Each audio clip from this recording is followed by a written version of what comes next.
and welcome to another episode of The David Frum Show. I'm David Frum, a staff writer at The Atlantic. My guest this week is Senator Ruben Gallego from Arizona, one of the rising stars of the Democratic Party.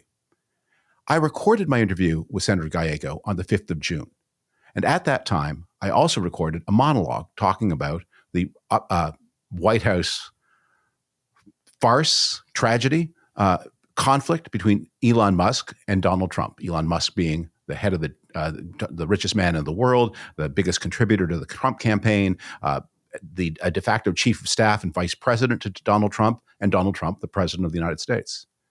But one of the lessons of the Trump years is it never pays to do things early. You always want to leave things to the last minute, because however outrageous the big story on Thursday is, there may be something that happens on the weekend that is even bigger. And so it is. So we're topping that topper with another topper. Over the weekend, there was an outbreak of unruly protest, disorderly protest, and even violent protest in Los Angeles against immigration raids by the Trump administration. I'm at some distance. I wasn't an eyewitness. I'm relying on news reports, and there's some uncertainty about exactly what happened. But it looks like rocks were thrown at ICE vehicles. Protesters tried to impede ICE officers doing their duty. Fireworks were shot off. A car seems to have been set on fire. Now, all of this is illegal, disorderly, and must, of course, be met by the force of law. Fortunately, there are nearly 9,000 officers of the Los Angeles Police Department, uniformed officers with the right to arrest, and the state of California, in its cities and counties and at the state level, deploys altogether more than 75,000 uniformed officers with arrest powers. So, given the state of the situation, there looked to be here nothing that the state of California couldn't cope with on its own. Mercifully, at the time I record today, there were no reports of any injury to any law enforcement personnel, which, if correct, gives you some idea of the disorderly and upsetting, but genuinely limited nature of the law-breaking on hand. Nevertheless, President Trump announced an intent to send 2,000 to federalize California's National Guard and send 2,000 military personnel into the state. And Secretary of Defense Pete Hegseth chimed in with an offer of sending actual Marines from bases in California. Now, this is being reported as in some ways an immigration story, but it's really much, much more than that. By the way, as it happened, it looks like the National Guard was never sent, or certainly wasn't sent in time, and the Marines also weren't sent. I think a way to think about what happened in California this weekend is as a trial run, a test, a practice for things that Donald Trump has in mind in 2026. Observers of the Trump administration have noted a strange paradox. On the one hand, Donald Trump is doing one after another outrageous act of seeming violation of rules, seeming illegality, selling billions of dollars of coins to persons unknown, accepting foreign jets, things that if he loses control, the protection of control of the House of Representatives and the Senate in 2026, portend a world of trouble and even legal jeopardy for him in the second 2 years of his administration. And yet, facing that danger, Donald Trump has blithely done one thing after another that seems guaranteed to lose him at least the House and maybe both House and Senate in 2026. The tariffs, this tax bill that offers very little to ordinary people, the economy slowly being ground into recession under the burden of all of his restrictive actions. I mean, to do tariffs and an immigration crackdown at the same time is really asking for an economic slowdown. So how do you make sense of this? Does Donald Trump not know that the elections are coming? Does he not sense the danger that he's in, of what will happen to him, of what could happen to him should his party lose its ability to protect him in House and Senate? Well, I think the answer is Donald Trump does know, and he does have a scheme to protect himself, but it's not doing popular things to keep his majorities in Congress. It's looking for ways to subvert the 2026 elections, to prevent them from happening, or at least to control them so they don't threaten him at all. Now, we have had some inklings of Donald Trump's thinking along these lines. We saw them in 2020 when people close to Donald Trump, like his former national security advisor, Michael Flynn, advised him to use the military to suppress the 2020 vote. But Flynn's advice in 2020 came too late. The election had already happened. That Flynn was looking to overturn an election in the past, not to prevent an election in the future. And that's a big thing to do, especially when court after court after court has ruled that the president and his supporters' claims against the 2020 election were utterly meritless. Also, Donald Trump in 2020 had a military around him that was not likely to obey illegal orders. Under Secretary of Defense Michael Esper and under Chairman of the Joint Chiefs Mark Milley, the Defense Department had said, look, we will follow any lawful order of the president, but when the president suggests shooting protesters, as he did during the George Floyd riots, we're going to say, Mr. President, are you quite sure? I need that. I'm not going to take a hint here. I need an order, and I need it maybe in writing, so that when I am court-martialed, I can show the president told me to shoot those people. And Donald Trump always backed down because he couldn't rely on Esper and Milley to take the hint about what he wanted done. But here's how his mind worked. We saw this in 2018. In October 2018, as Donald Trump was heading toward midterm elections that would cost him his majority in the House of Representatives, he began to get very upset about an immigration caravan that was supposedly a so-called caravan that was heading toward the border. And he began talking in October 2018 about needing a state of emergency to do something about this, to freeze the border, to militarize the southern states. Now, that didn't go very far. In the first term, Trump's talk was often much more radical than Trump's actions, but you could see the way his mind was going. The president has very broad and quite messy emergency powers. He can do a lot of different things by invoking a state of emergency. He thought about it in 2018. He thought about it in 2020. He wasn't able to do it either time. But in 2026, he's going to have a very different kind of administration around him. He's got a former talk show host as Secretary of Defense, one with a long list of allegations of heavy drinking and allegations of sexual abuse against him, who's completely beholden to Donald Trump. There are similarly beholden people running the Department of Homeland Security and the FBI. There's a striking lack of independent voices of people with substantial reputations and long proven integrity, and for that matter, proven loyalty to the law of the United States. He's got the administration of his dreams, and he's got the problem of a lifetime, the risk of losing the House of Representatives. So what's the plan? The state of emergency. And that was tested in California. Now, how would this work? Theoretically, of course. We don't know any of this. I'm just telling you how a criminally minded person might advise the president. The president doesn't have a button he can press to stop elections. Elections are administered by the states. But what the president can do is put pressure on certain states or delay or stop elections in certain states in order to convene a House of Representatives, which will be full of newly elected people from his states and vacancies from the other states. There's some precedents for this. In 2018, the island of Saipan, which is a U.S. territory, was hit by a devastating typhoon. And the governor of the Commonwealth of the Northern Marianas Islands issued a series of emergency declarations. He's acting under federal executive power. It's not a state. Issued a series of emergency declarations, including an order postponing elections that were to be held in the territory for 2 weeks, including an election to the U.S. House of Representatives, where the Northern Marianas have a non-voting delegate. No one questioned this. It was a genuine typhoon, and things really were terribly, terribly disrupted. And 2 weeks is not so long to wait for the right to vote in the face of a genuine emergency. But that was a proof of the power to delay an election that could be wielded by a functionary of the executive branch. Back during Reconstruction, the Grant administration often sent federal troops into areas where there was Ku Klux Klan activity to postpone elections, reorganize elections, redo elections. Again, that was Reconstruction. They were facing terroristic violence that was threatening the rights of, in South Carolina, half the population of the state. But there are precedents here. Now, imagine this in 2026. President Trump there provokes some kind of outbreak in California or in some other blue state. He declares a state of emergency. He sends the National Guard. And he says elections have to be postponed until order is restored.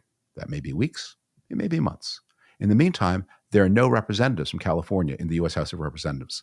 With missing blue state representatives, the red state people will continue their majority, even though they would likely lose it in a free and fair election in 2026. I'm not saying this is something that will happen, but it's something that could happen. And I think it was something we just saw tested. So I think as President Trump's mind wanders into places where no president's mind has ever wandered before, it's going to fall upon all of us to let our minds follow afterwards, to listen to the hints, to listen to things that sound crazy, to listen to people who sound crazy, because they may be the prophets of what's to come. And now, some thoughts on the Elon Musk-Donald Trump dispute, and then my interview with Senator Ruben Gallego.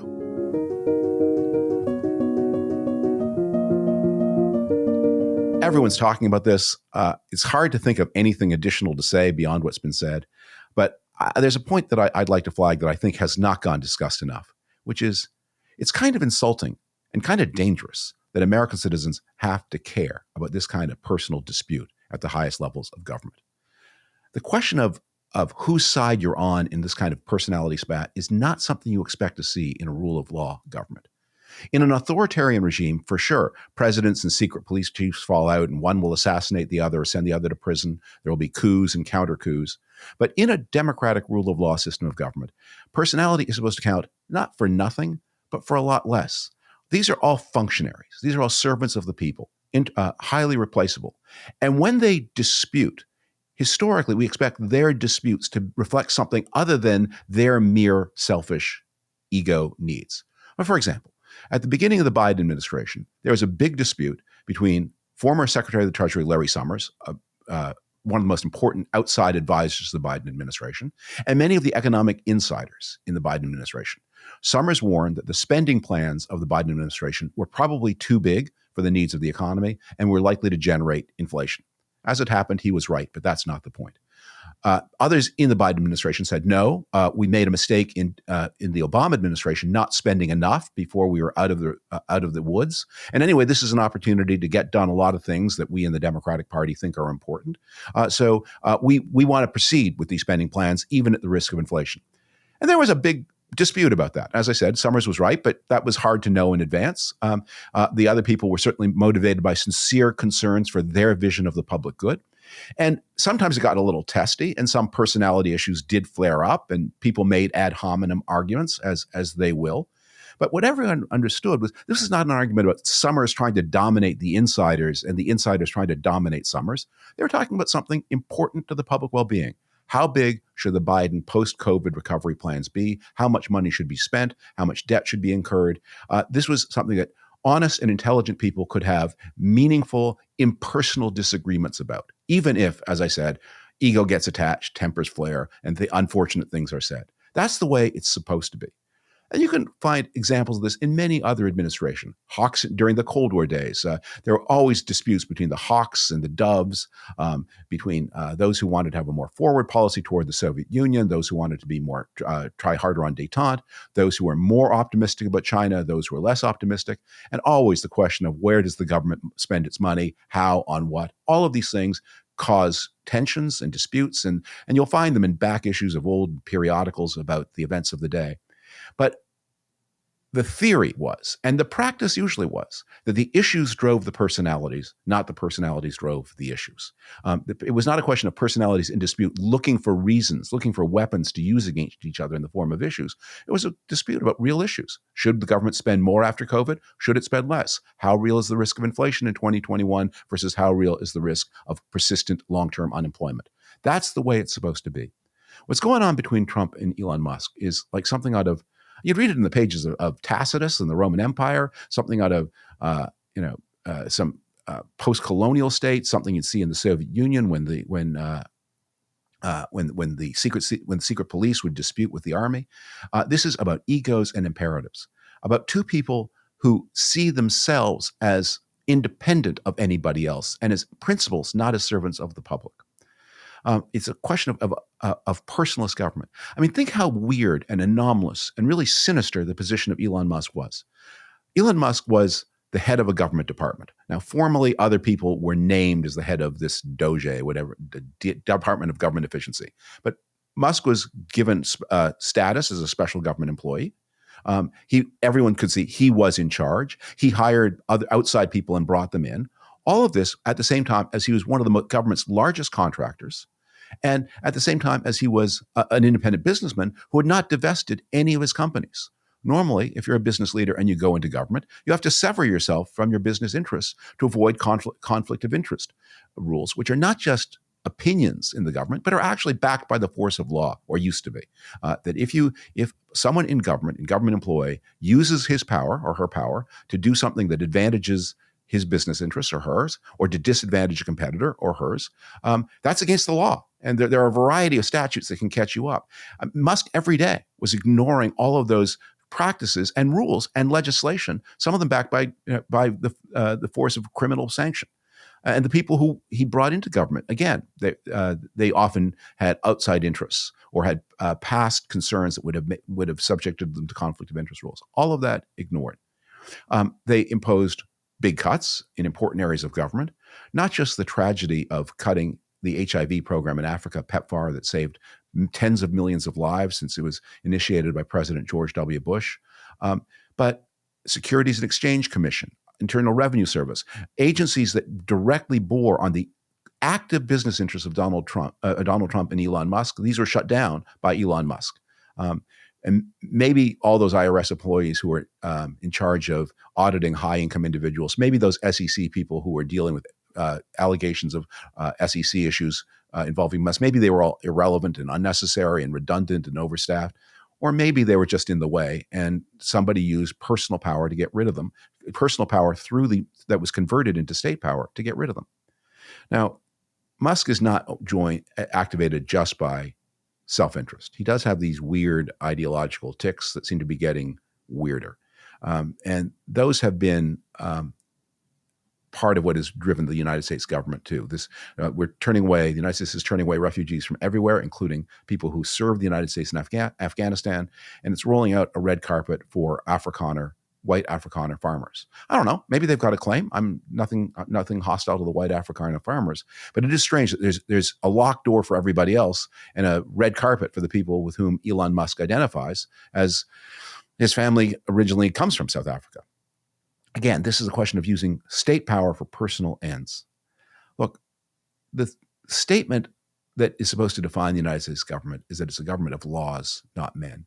The rules and regulations. The government is always supposed to be more powerful, more enduring, more important than the people who work in it. And the people there are there to serve.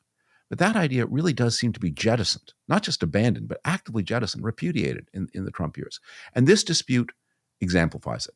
Musk's particular criticisms of Trump's so-called big bouncing baby boy, whatever he calls that bill, Musk's may well be valid. The bill is irresponsible. It does add a lot of money to the debts and deficits in the out years. There's a kind of card trick going on here where in 2017, Trump was able to, when Trump passed his first tax cut, or the tax cut of the first administration, the only reason it met the deficit and debt rules that it had to be passed under was by saying it would expire in 2025. Now, when it is expiring in 2025, the Trump people say, well, it doesn't really cost anything because we're largely extending tax cuts that were passed in 2017. Yeah, but in 2017, you said they would expire, and that's why they had one price. If they don't expire, they have a different price, and you're engaged in the kind of hustle. And so Musk's criticisms of this, they may well be true. But he's not criticizing because he's motivated by a disinterested concern for the public finances. Remember how his interests were exempted from all the budget cuts that were imposed on other people. He's mad at Trump for his own reasons. And so he's using a weapon at hand. In his case, at least one of the things he's reaching for is true. The others, accusing Trump of being in the Epstein files, those may be more far-fetched. But he's reaching for everything he can get. But not because he cares about these issues, but because he's asserting his own ego to punish someone who he's mad at. And Trump is doing the same. Trump is threatening to withdraw government business from Elon Musk companies. And again, look, there's a strong case that Starlink and SpaceX should not be in private hands. The United States government should take them over. These are essential to national security. And if it's true that Elon Musk turned off Starlink to disadvantage the Ukrainians, he was using his corporate power for personal ideological or other interests at the expense of the public welfare. So that has to be dealt with. But Donald Trump, again, is not motivated by it impersonal concern for the public welfare. He's punishing an opponent. And so suddenly conflict of interest rules that didn't interest him 15 minutes ago are suddenly the order of the day. We are having a breakdown of the rule of law system in the United States. I've often worried that you could have a Trump administration or you could have the rule of law in the United States, but not both. You could have Elon Musk in government, or you could have government be pure of conflicts of interest, but not both. The law, the law is the victim of both these men, and both of them need to be run out of town as fast as possible. After which, let the law take its course. And now, my conversation with Senator Ruben Gallego. The story of Senator Ruben Gallego is both an amazing story of personal achievement and also a classic American narrative of what this country can deliver. A son of immigrants to this country from Latin America, Ruben Gallego grew up in Chicago in a single-parent home. He joined the Marine Corps while still an undergraduate at Harvard. He served in combat in Iraq in a unit fiercely engaged with the insurgency. He settled in Arizona after his military service, was elected to the state assembly as a Democrat, then defied the red wave of 2014 to win election to the U.S. House of Representatives in that difficult year. Here's where the high political drama begins. In 2018, Arizona Democrats elected Kyrsten Sinema to the U.S. Senate. In office, Sinema became alienated from her party and ultimately declared herself an independent. Congressman Gallego emerged as the leading challenger to Sinema's reelection. She decided not to run again rather than face him. He then faced the ultra-Trumpy election denier Kari Lake in the general election of 2024 and beat her too. Along the way, Gallego's own image as a fighting progressive has shifted toward the political center. He's now regarded by many Democrats as one of their party's brightest future stars, and it's a pleasure and honor to welcome him to the David Frum Show. Senator, thank you for joining us today. Gracias, David. I want to ask you, I'm speaking to you from about as deep inside the Beltway as you can get, like almost That's the right. buckle of the Beltway. So, and some of our viewers may share that same condition with me. So just to enlighten all of us, when you said your constituents want a big-ass truck, how big-ass is the truck they want? Well, big enough for them to feel like they've succeeded in life. And I think that's what, basically that's what I'm trying to say. And when I joked about it, it really is somewhat true. Like if you grow up like I did in working class Latino family, your measure of success was what people would consider artificial, but is actually real. It's the real tangible things: buying a home, being able to get a nice truck that is responsive to the fact that you worked hard for this and you took a lot of pride in that truck. You washed that truck on the driveway, every weekend with your kids. And when we can't deliver that as a party, me and Democrats as a party, if these men feel that we're not able to get them that future that could allow them to buy that big ass truck, or take that vacation, or feel a little more comfortable, or buy that house, or start that business, then we're going to lose their votes. Well, let me ask you about that lesson. So I was going through the leadership of both parties, House and Senate, and I'm struck that leader after leader comes from about as safe a state as you can get. South Dakota, Wyoming, or New York. And that's true, by the way, with the executive branch, too. Donald Trump used to be a New Yorker, but he became a Floridian to run again in 2024. J.D. Vance comes from now what used to be a swing state, Senator, it used to be a swing state, Ohio, not a swing state anymore. You're one of the very few people who's in the national conversation who comes from a highly competitive state, possibly even the most competitive state.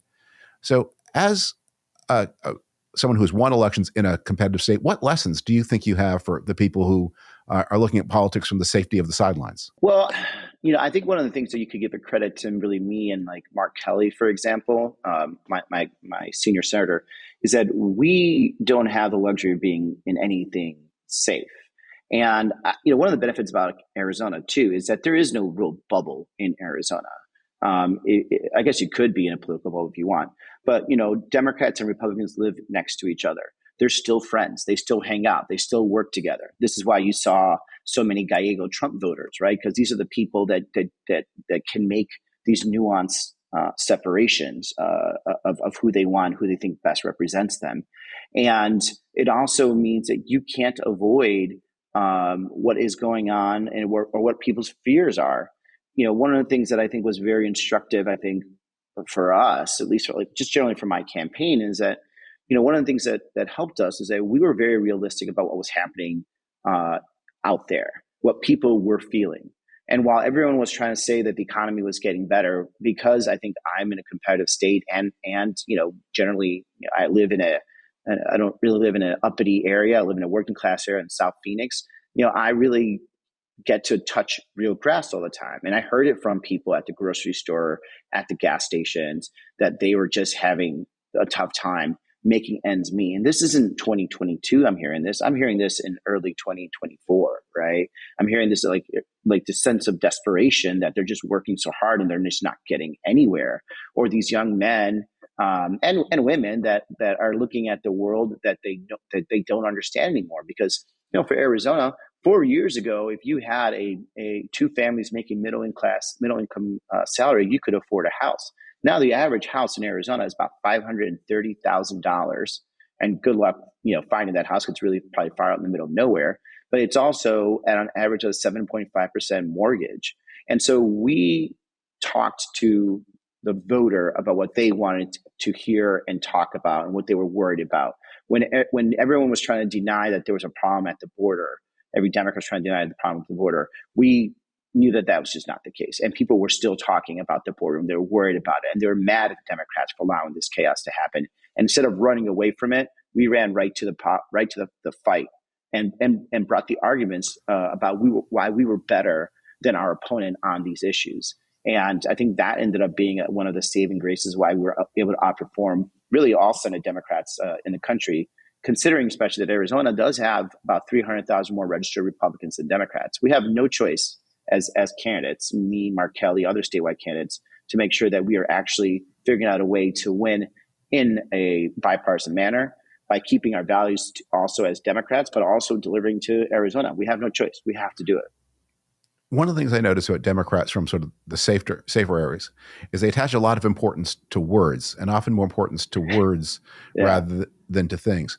And I'm struck here that or deeds, that there's a project to evaluate why Democrats are doing poorly with men. And when you read the discussion about it, it's all about changing the way we speak, changing the way we frame things. The idea that there might actually be something of substance that is the problem, that's not something that seems to be very acceptable. Now, you don't have that luxury. I don't have the luxury, but also it's like you don't. Democrats are all about data until they don't like the data. The data for men is they're just not doing well.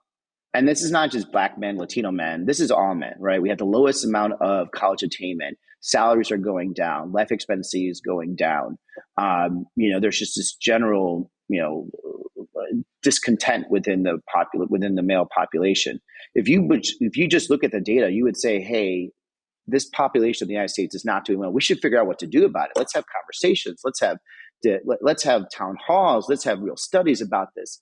And what you see, and I've seen in the past, is that like there's this, and this isn't, people. I try not to exaggerate how sometimes the Democrats can be anti-male, but there is a certain amount of that does happen. When you start talking about it, people are saying like, "Oh, you're concentrating on males and forgetting X, Y, Z, population," which I don't think is the case. I think if we care about Americans, we should care about all Americans.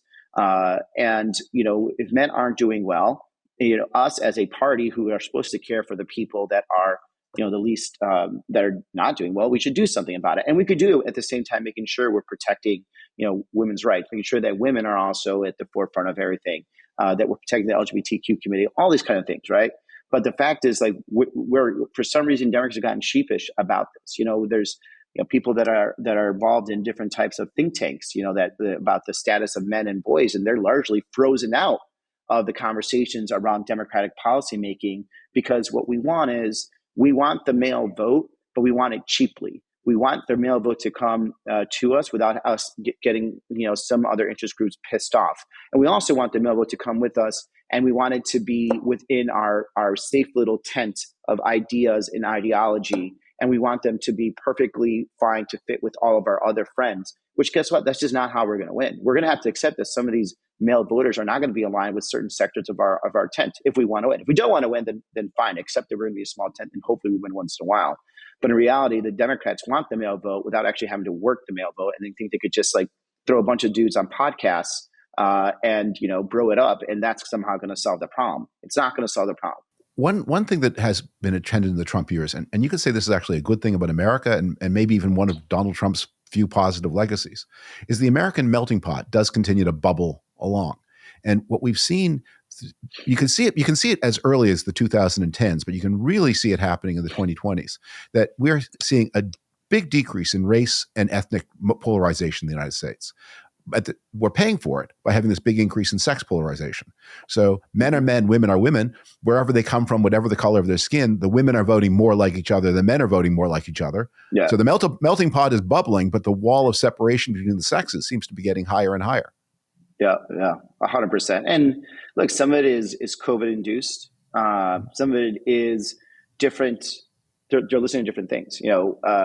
One of the things that we knew instinctively, because growing up Latino and working class, like Latino men do not intently watch Univision, Telemundo. They don't intently follow politics. They largely are disconnected from like the normal avenues of that we can. Well, I would say that normal people kind of consume news and political news.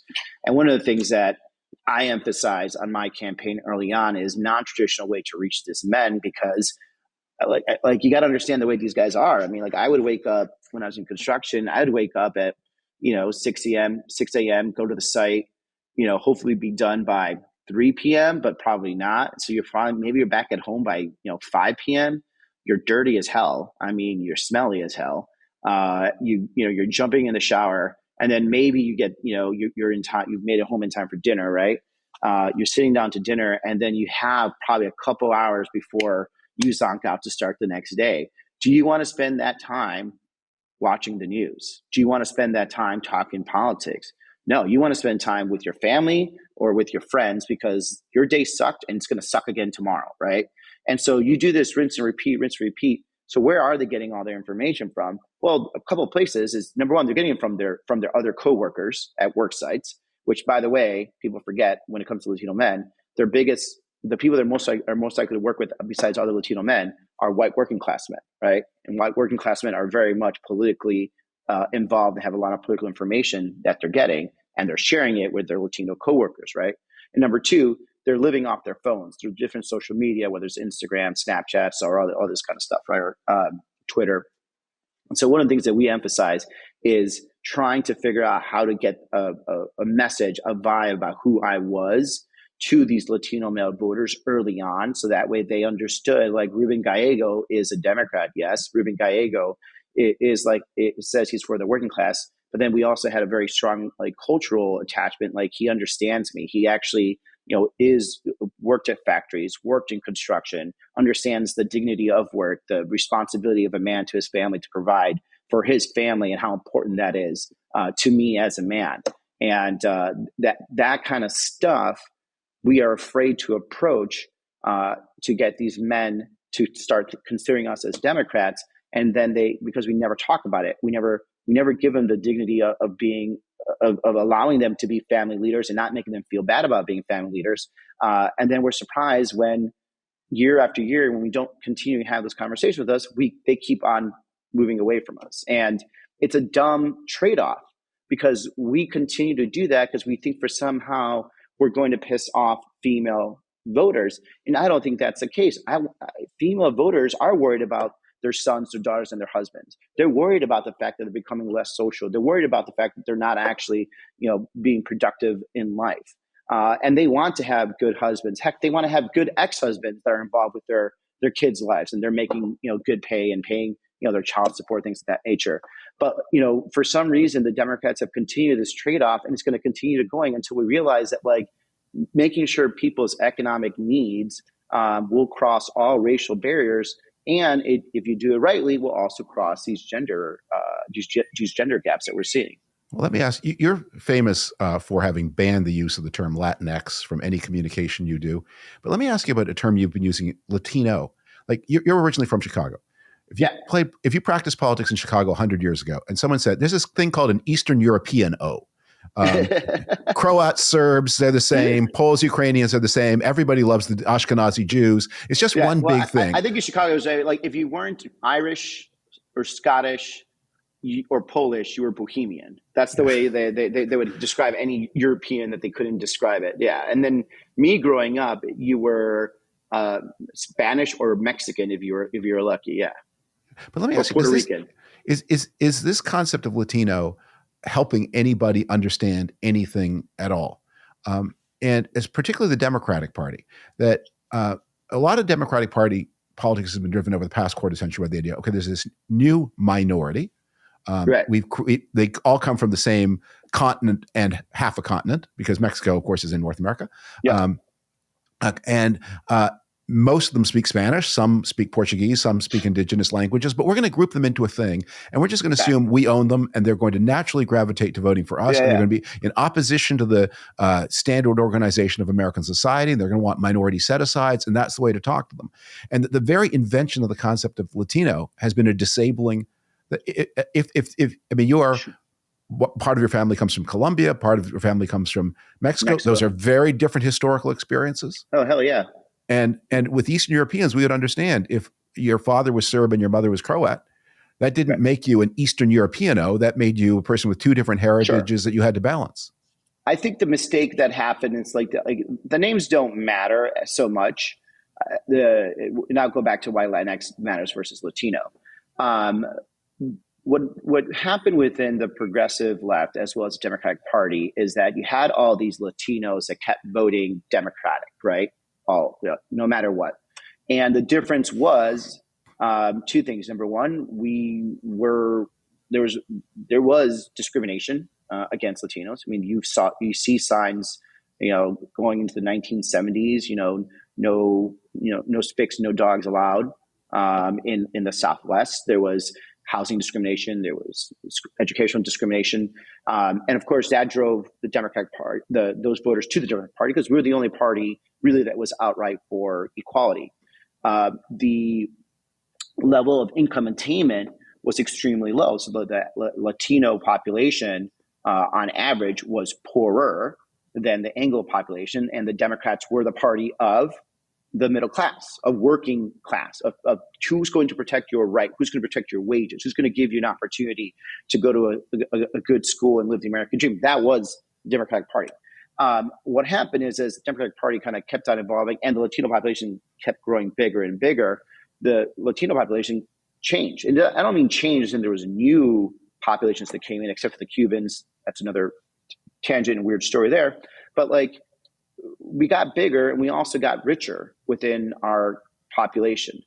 And even though on average Latinos are poor, we have a lot of great success stories in America, right? If you look at the police forces in a lot of our big cities, you have a lot of Latino police forces. You have a lot of Latino firemen. So there's been this, and this is a good story, by the way. This is a good story. This is what you want to happen to your immigrant communities, right? This is the story of the American dream. We are moving up. We're moving up to middle class. We're moving everything else. And so the Democratic Party just never changed as the Latino population was changing, right? And if anything, it actually went further away from what they were, right? Focusing more on social issues and not so much on the economic issues that we were known for. And then also just adopting things that the Latino community would naturally be against, right? Open borders, for example, was something that if you had any Latino friends would have told you, well, that's dumb. Like, why would you do that? Kind of the anti-police rhetoric. We live in neighborhoods where we want police to treat us well, but also to be present. And this anti-police rhetoric that took off for many years affects them, especially again when we have so many people that are in the military, in the police force. And this kind of moving away from this idea of patriotism being a core value of the Democratic Party, and understanding that America is an exceptional country and we should pride and value that.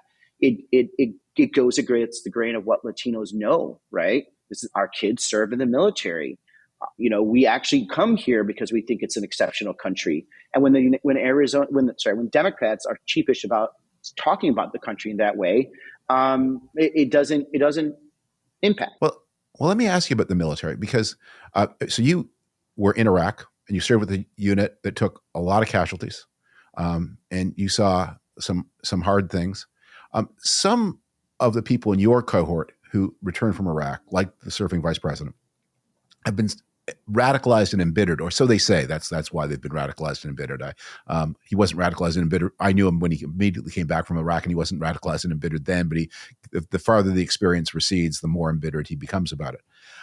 Other people who have served in the post 9/11 wars, like your former House colleague Dan Crenshaw, like some of your Senate colleagues, Tammy Duckworth, they retain their faith in America's purposes in the world, that American military power is a necessary thing and a force for good.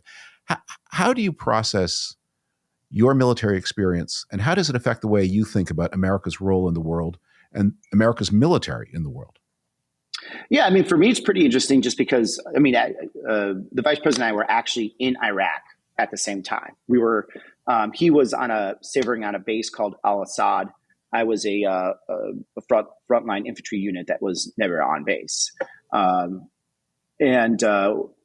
actually my unit was from Ohio. So the reserve unit I served with, Lima 325. And as you know, we ended up unfortunately seeing a lot of combat and lost a lot of men. And I actually did come back embittered. I came back embittered at the administration for sending me to a bogus war to begin with. And they sent me to a bogus war without the equipment that I needed, that got a lot of my men killed, and the manpower, by the way, because I was covering an area of the size of West Virginia with only a company of men, or a battalion, I should say. And so I was very embittered at our government about that. But it never made me an isolationist, because I think looking at the world in a rational way, we can't afford to be isolationists. I want security for the future of my kids, and I want economic security too. Part of that is going to be that we have to have friends, and we have strong friends, because we don't have the mass that China has. And I'm not talking about the military mass, because I don't want to go to war with China, but we don't actually have the actual manpower, economic leverage that we have unless we have other friends, unless we have other allies. And when it comes to any kind of military support, having other friends that are with us. And I want to prevent wars. And I think the best way for us to prevent wars is to have alliances, is to believe in actual, treaty obligations, and also to find ways to prevent wars through multilateralism, through investments in bringing down, for example, poverty around the world. I mean, one of the reasons why I had such a hard time fighting over there is because everybody in Western Iraq was trying to kill me. And some of these people weren't even trying to kill me because they were ideologues, because they were poor. And some insurgent was going to give them $100 just to drop an IED at the side of the road, right? You see this. Like, I saw the actual results of instability in the world. And yes, there was a lot of bad leadership decisions and somewhat criminal decisions that came from the Bush administration. But tearing down the system that has actually brought, the longest amount of peace in general, and the longest time since World War II, is just plain dumb. And some of the things that I think actually motivates these people to actually try to destroy these institutions is because if there's less institutions that are connecting us, if there's more isolationism, it actually empowers the most powerful people within this country, which I don't think we want either. So I see this as an opposite way. It doesn't mean we have to be everywhere. I certainly have, not supported engagements or potential engagements all around the world. I supported us, for example, when it came to the JCPOA, because I don't want to go to war with Iran under President Obama. I've been against some of our potential expeditions and longstanding overstayed and out of compliance with some of our rules and regulations in terms of operating overseas, like in Syria and other countries. And I think we should have deep oversight. But this idea that we're just going to go to zero and close down the borders, I think it's just not, when it comes to our alliance or no, it's just not realistic. It's not going to happen, and it's going to make us more unsafe than anything else. And I think will actually lead us to more of a situation in terms of a confrontation with China than less. You're on the border, and the Trump administration, one of its areas of greatest military adventurism has been with increased military activity in Mexico. They're overflying drones. They say the drones are unarmed, but they're drones that are capable of being armed. it looks like they didn't give the Mexican government advance notice of all the drones that are flying. President Trump, the vice president, many others in the Republican Party have spoken about taking some kind of military action inside the territory of Mexico, or on the seas that are just outside Mexico's territorial waters. How do you think about that as someone who represents Arizona? We want, and we do have a good relationship with the Mexican government in Arizona. Our police forces will talk to their police forces. They have problems. There's no doubt. There's corruption. There's no doubt. But what you've seen is when some of the best outcomes has always been when we've actually worked with our friends and treat them like friends and allies and help them build their capability to fight back, fight corruption, fight these cartels, fight these terrorists. And, you've seen some of the best operations, some of the best coin operations for example, in Colombia, that were effective. And I think we could continue doing that. But if we decide to do these unilateral actions without working with these countries, without giving them some level of respect, we're going to end up having less support from that government, but less support from the people who will continue to hide these horrible, horrible humans that are also terrorizing these communities. It's also very insulting, to a lot of, and this is something that I've seen that we do not just to them, to sort of Afghan allies who are not rolling in. It's insulting to them as if they don't have some agency, right? Thousands and thousands of Mexican police officers, government workers, die every year fighting these cartels. And the fact that we kind of give this whole broad brush and say they're all corrupt, they're all evil, I think is something that's going to, again, help us, not help us make friends, where we need friends to fight these organizations. Well, you mentioned Colombia.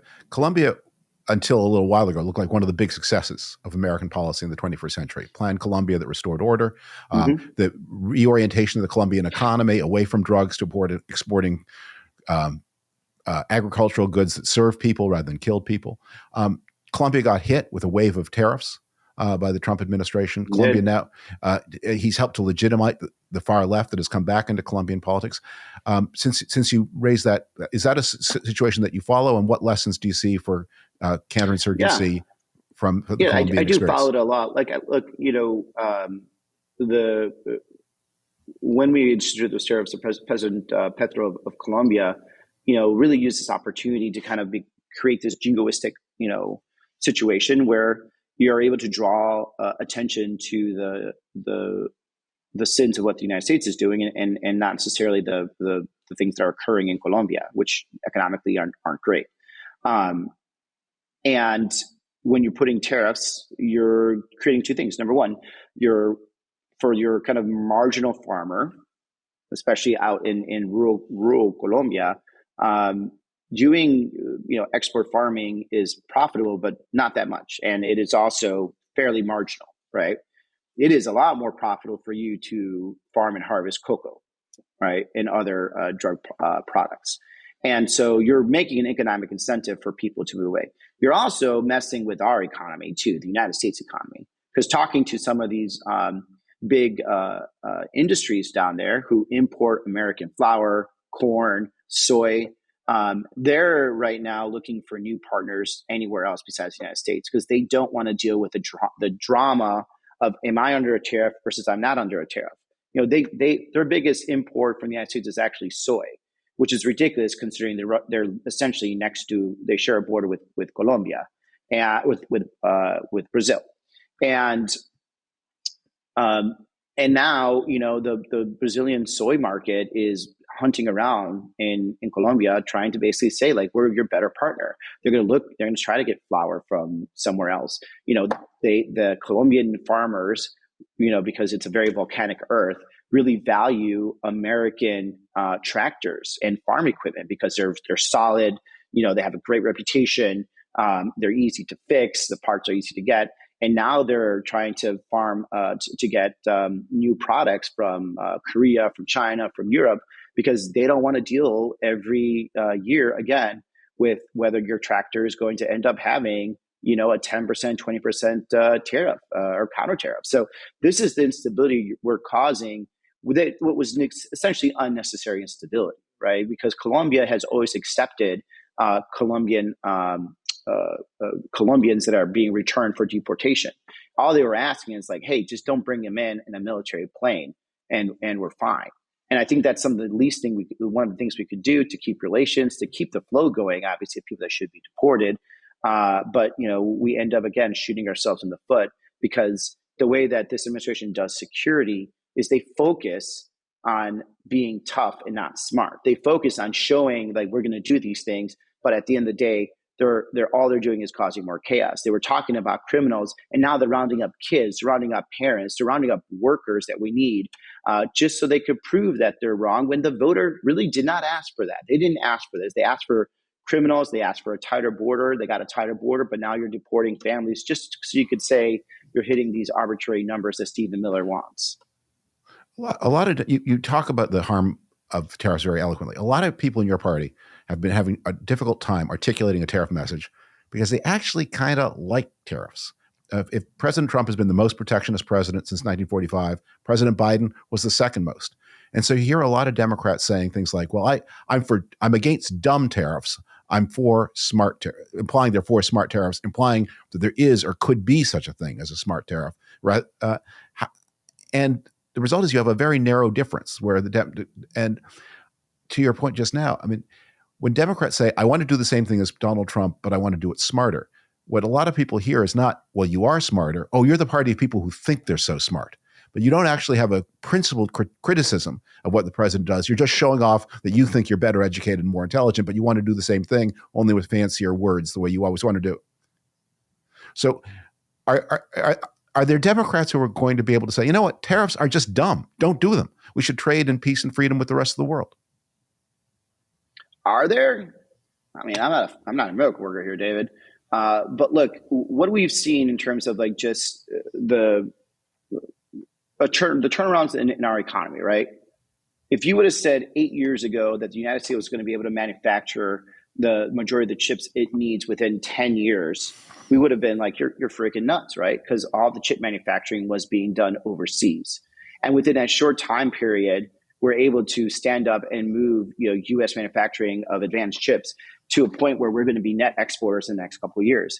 That wasn't from tariff policy. That was from an actual industrial policy about how we're actually going to bring this back, right? And I think we need to figure out how we can bring certain industries back and how we can do it smartly by competing, right? By having the best workers possible, by having the best industry possible, with having the best regulatory frameworks that they could add to the tax policies, everything else. Like that's how you make it so you could actually bring these middle class jobs back. But the other thing that really annoys me is that like, who do they think works these middle class jobs? Who do you think works these factories? Right now they're about, but like last I heard, I'd have to go back and check, but we're probably close to 1 million. We're about 1 million factory jobs that are opening right now. Those are immigrants that work those jobs. When I was working in the meat factory growing up, I got $1 more because I was the only one that spoke English. Where I spoke English. I'm sure there's others that spoke English too. But the people that worked at that factory were Mexican immigrants and Polish immigrants, right? So let's say we do build that steel plant here. First of all, let's find the investors that are willing to put in the 7 to 10 years to build it. Like the people that work at a lot of these places are the people that we're trying to kick out of this country right now or won't let in. And so how is this smart in any way? You come from one of the most outward-facing states in the country, a border state, a state with a dynamic economy, a state of entrepreneurship and immigration.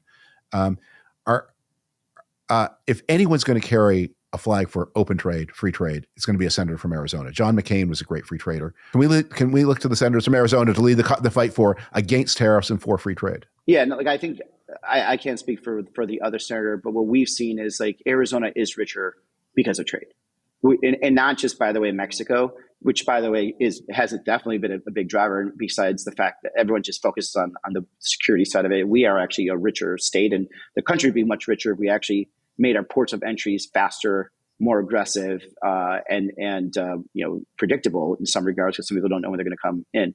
But we are now trading with all around the world. We just opened up a direct airline route, or will be soon, from Phoenix to Taiwan.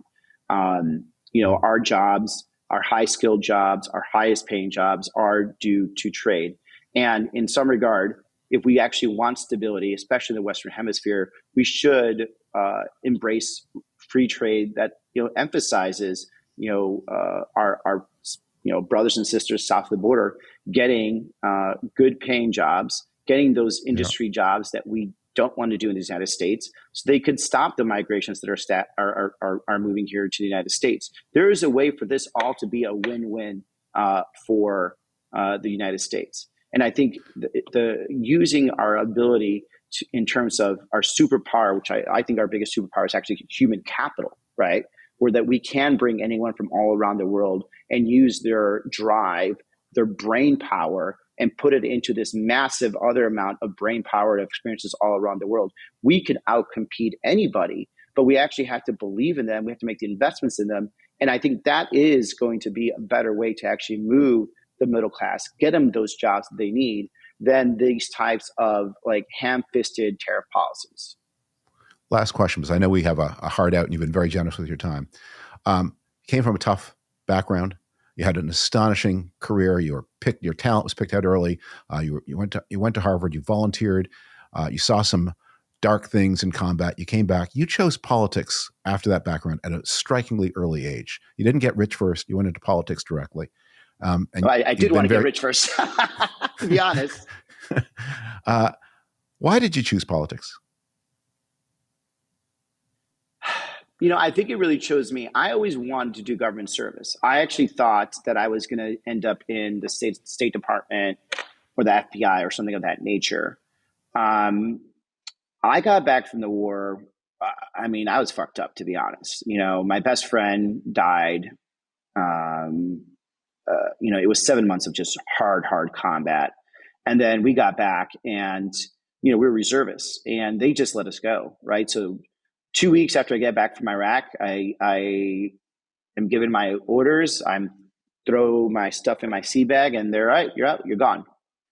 No housing, nothing. And luckily I had, friends and family to fall upon.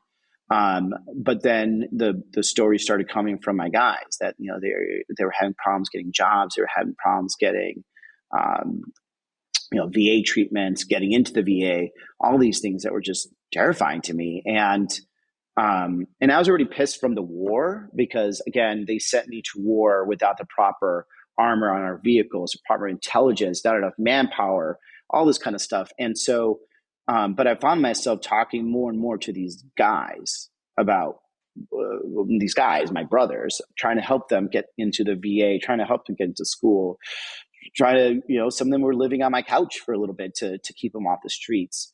And I started complaining to the state reps, to the state senators, why can't my guys have in-state tuition? They've been, there's Marines would be overseas for 3 years and they'd come back to their home state or to another state. And I say like, well, you never lived here. Like, yeah, well, I've been gone forever. And it was just, it just kept on coming back and forth. And I just kept complaining to congressmen and to everybody. And I realized that like, I don't really, everyone talks a big game, but no one really gives an F about us until they really need us. I have a purpose here and it's going to continue to service, my guys. My guys are actually, and I are going to have our 20-year reunion this year. I'm 45, one of the older side on veterans. And, if I'm not doing this right now, who's going to hold this administration to the fire? They want to cut 83,000 veteran or VA employees arbitrarily, right? And for me, I'm able to use my position as a veteran, as a combat veteran, and I'm pushing back on them. And I'm not sure if I was here, would someone be doing as aggressively as I am? And, I think that tells me I'm doing something right. Thank you. Thank you for the time today. I'm really grateful. Thank you for the candor. It's been an interesting conversation. I really appreciate you taking the time for us. Bye-bye. Appreciate it. Adios.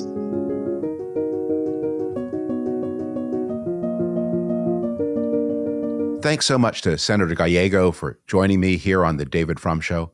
Remember, if you enjoy this dialogue and similar content, please subscribe to The Atlantic. That's the best way to support the work of the David Frum Show and all of my Atlantic colleagues. I'm going to close with some farewell thoughts about the weekend ahead. If you are planning to fly into Washington, D.C. over the weekend of June 14th, be prepared for a lot of airplane closures. Reagan National Airport will be closed, and traffic at the other regional airports is likely to be disrupted. The reason for this is the big parade scheduled for June 14th. Now, ostensibly, This is a parade to salute the 250th anniversary of the United States Army, founded in June of 1775. But we all know this story is not true. The Continental Navy was founded in the fall of 1775, and the Marines shortly thereafter. They too are celebrating 250th anniversaries this year. No parade for them, because their anniversaries do not coincide with the birthday of President Trump. President Trump is throwing a big birthday bash for himself at public expense, making a parade, which he has wanted for a long time. And the Army is his excuse, but not his motive. As I say, if it were the real thing, you would find a way to honor the Army, the Navy, and the Marine Corps together, all of them celebrating their 250th anniversary this year. Now, President Trump has wanted a big military parade since he saw one in France in his first term on Bastille Day. The Army and the other services, the Department of Defense, resisted this demand for a long time, and for three main reasons.